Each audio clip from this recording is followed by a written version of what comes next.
ಎಲ್ರಿಗೂ ನಮಸ್ಕಾರ. Welcome back to my channel. ಇವತ್ತು ಸೌತೆಕಾಯಿ ಕ್ಯಾರೆಟ್ ಎಲ್ಲ ಹಾಕ್ಬಿಟ್ಟು ರವಾ ರೊಟ್ಟಿ ಮಾಡ್ತಾಯಿದ್ದೀನಿ. ಇದನ್ನು ಸೌತೆಕಾಯಿ ರೊಟ್ಟಿ ಅಂತಲೇ ಹೇಳೋದು. ಇದನ್ನು ಹೇಗೆ ಮಾಡೋದು ಅಂತ ತೋರಿಸ್ತಾ ಇದ್ದೀನಿ ನೋಡಿ.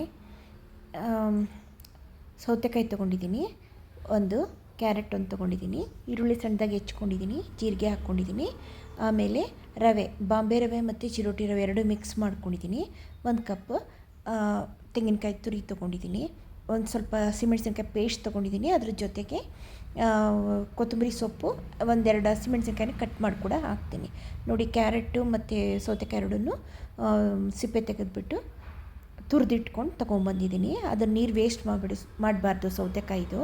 ಅದೇ ನೀರಲ್ಲೇ ನಾವು ಇವಾಗ ಹಿಟ್ಟು ಕಲಿಸೋದು. ಇವಾಗ ಈ ರೊಟ್ಟಿ ಹಿಟ್ಟು ಕಲಿಸೋದು ಅದಕ್ಕೆ ನೋಡಿ. ಈಗ ಉಳಿದಿದ್ದ ನೀರಲ್ಲಿ ಸ್ವಲ್ಪ ಉಪ್ಪು ಹಾಕಿದ್ದೀನಿ. ಇವಾಗ ರವೆ ಎಲ್ಲನೂ ಹಾಕ್ಕೊಂಡು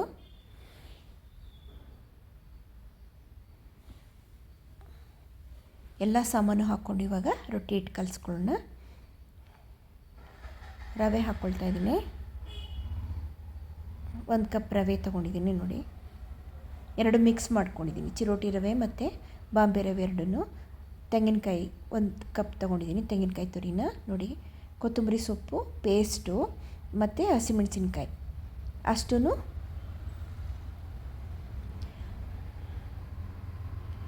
ಹಾಕ್ತಾಯಿದ್ದೀನಿ ನೋಡಿ. ಇವಾಗ ಸೌತೆಕಾಯಿ, ತುರಿದಿಟ್ಕೊಂಡಿರೋ ಸೌತೆಕಾಯಿ ಅದೇ ನೀರಲ್ಲಿ ಇವಾಗ ನಾವು ರೊಟ್ಟಿ ಕಲಿಸ್ಕೊಳ್ಳೋದು. ಮತ್ತು ಮೇಲಿಂದ ಯಾವ ನೀರು ಹಾಕ್ಕೊಳ್ಳಲ್ಲ. ಕ್ಯಾರೆಟ್ ತುರಿ ಹಾಕ್ಕೊಳ್ತಿದ್ದೀನಿ ನೋಡಿ. ಸಣ್ಣದಾಗಿ ಹೆಚ್ಚಿಟ್ಕೊಂಡಿರೋ ಈರುಳ್ಳಿ, ಜೀರಿಗೆ ಫಸ್ಟ್ ಎಲ್ಲ ಮಿಕ್ಸ್ ಮಾಡಿಕೊಂಡು ಅದೇ ನೀರು ಬಿಟ್ಕೊಳ್ತಾ ಹೋಗುತ್ತೆ. ಅದೇ ನೀರಲ್ಲೇ ಕಲಿಸ್ಕೊಂಡು ಒಂದು 15-20 ನಿಮಿಷ ಇದನ್ನು ನೆನೆಯೋಕ್ಕೆ ಬಿಡಬೇಕು. ರವೆ ನೆನ್ಕೊಳ್ಳೋಕ್ಕೋಸ್ಕರ ಹಾಗೆ ಬಿಡಬೇಕು. ಮತ್ತು ಒಂಥರ ನೀರು ಬಿಟ್ಕೊಂಡಂಗೆ ತೆಳ್ಳಗಾಗಿರುತ್ತೆ ಹಿಟ್ಟು. ಆಗ ಇನ್ನೂ ಸ್ವಲ್ಪ ಬೇಕು, ತುಂಬ ತೆಳ್ಳಗಾಗಿದೆ, ತಟ್ಕೊಳ್ಳೋಕ್ಕಾಗಲ್ಲ ಅಂತ ಅನಿಸಿದ್ರೆ ಆಗನ್ನು ಸ್ವಲ್ಪ ನೋಡಿ ರವೆ ಹಾಕ್ಬಿಟ್ಟು ಕಲಿಸ್ಕೊಳ್ಳೋದು. ಅಂದರೆ ತುಂಬ ಗಟ್ಟಿ ಏನು ಹಿಟ್ಟು ಮಾಡ್ಕೊಂಡಿದ್ದೀನಿ, ರವೆ ಹಿಟ್ಟು ರೊಟ್ಟಿ ತಟ್ಟಲ್ಲ, ತೆಳ್ಳಗೆ ಇರುತ್ತೆ ಇದ್ರದ್ದು.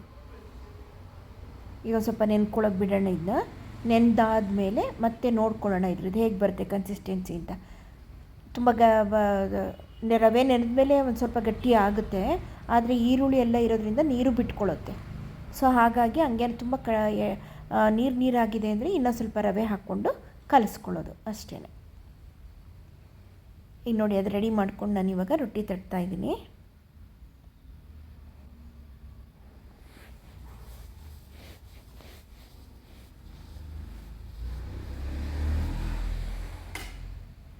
ಕಡಲೆಬೇಳೆ ಬೇಕಾದ್ರೂ ನೆನೆಸ್ಬಿಟ್ಟು ಹಾಕ್ಕೋಬೋದು. ನಾನು ಅವೆಲ್ಲ ಏನೂ ಹಾಕ್ಕೊಳ್ಳಲ್ಲ.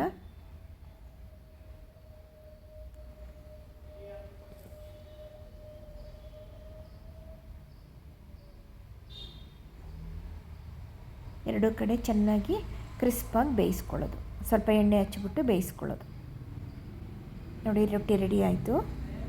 ಇಷ್ಟೇ. ಇದು ತುಂಬ ಟೇಸ್ಟಿಯಾಗಿರುತ್ತೆ, ನೀವು ಟ್ರೈ ಮಾಡಿ. ಇದಕ್ಕೇನು ನೆಂಚ್ಕೊಳ್ಳೋಕೆ ಬೇಕು ಅಂತಲೇ ಏನೂ ಇಲ್ಲ. ಓಕೆನಾ? Thank you.